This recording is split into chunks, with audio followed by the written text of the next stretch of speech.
Hello students, तो आज हम पढ़ रहे हैं परसेंटेज चैप्टर।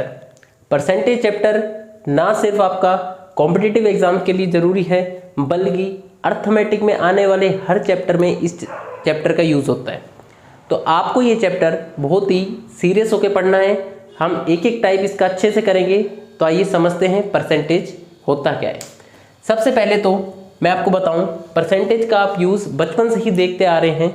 जैसे जैसे अब तो खैर ग्रेडिंग सिस्टम आ गया है काफ़ी, लेकिन हम जब बचपन में पढ़ा करते थे या अभी तक भी देखा जाए तो क्लासेस में क्या होता है कि जब भी पोजीशन आती है तो यही डिसाइड होता है कि किसकी कितनी परसेंट आई।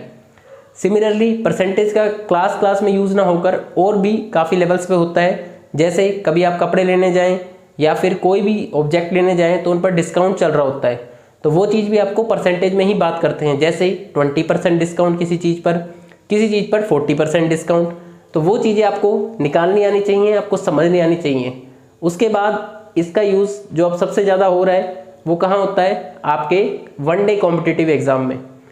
तो इसलिए आज मैं आपको परसेंटेज का चैप्टर शुरू करा रहा हूँ। इसको समझ के देखते हैं और आपको मैं एक एक टाइप के एक एक क्वेश्चन कराऊंगा। आइए समझते हैं।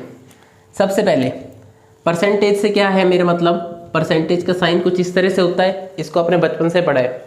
और इसका मतलब क्या होता है, ये इक्वल होता है हमारे पास किसके, 1/100 के। तो परसेंटेज मेरा किसके इक्वल होएगा, 1/100 के। अब जो इसमें मेन रोल आता है वो दो तरह से होता है। वो क्या है कि एक तो हमारे से पूछा जाएगा क्वेश्चन कि आप परसेंटेज से फ्रैक्शन में चेंज करो और या फिर फ्रैक्शन से परसेंटेज में चेंज करो।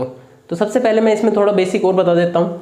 जैसे आपके सामने आ गया 10%, तो आपका 10% क्या होएगा, 10% जो होएगा हमारे पास वो अलग अलग ऑब्जेक्ट के लिए अलग अलग होएगा। जैसे अगर मैं आपसे कहूँ कि आप 100 का 10% निकालो तो 100 का 10% 10 आएगा। वहीं मैं आपसे यूँ कहूँ 1000 का 10% निकालो तो 1000 का 10% हमारे पास 100 आ जाएगा। ठीक है, वो कैसे होता है अब मैं उसको समझाता हूँ।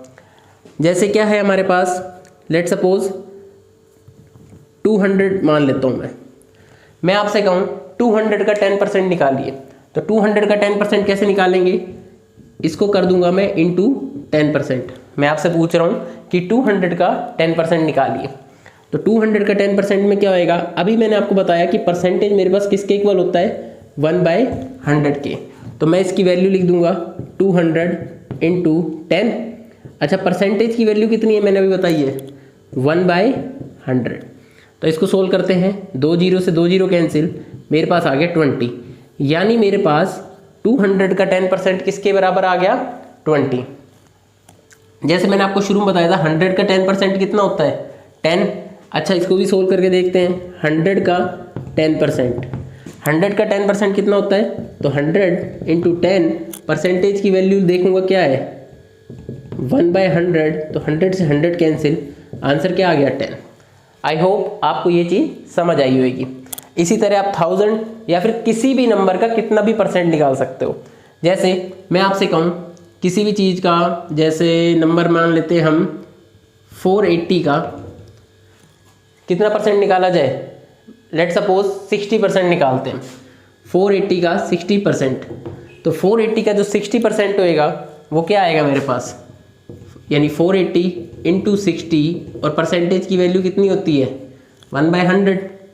2 0 से ये 2 0 कैंसिल, 48 को 6 से मल्टीप्लाई करेंगे तो मेरे पास कितना आ जाएगा, 288 आएगा शायद, 288। 48 को 6 से करने की बजाय मैंने क्या करा, 50 को 6 से कर दिया। 50 को 6 से जब मैं करता हूँ तो मेरे पास कितना आता है, 300। अच्छा, अब मैंने 50 से करा था, यानी मैंने 2 एक्स्ट्रा लिया था, तो वही 2 मैंने कितनी बार एक्स्ट्रा लिया होगा, 6 बार। तो मैंने 12 माइनस कर दूंगा तो कितना आ जाएगा, 288। इस तरह से आपका ये कॉन्सेप्ट बेसिक स्टार्ट होता है। अब हम इसके और भी क्वेश्चंस पर डिस्कस करेंगे एक एक करके। चलिए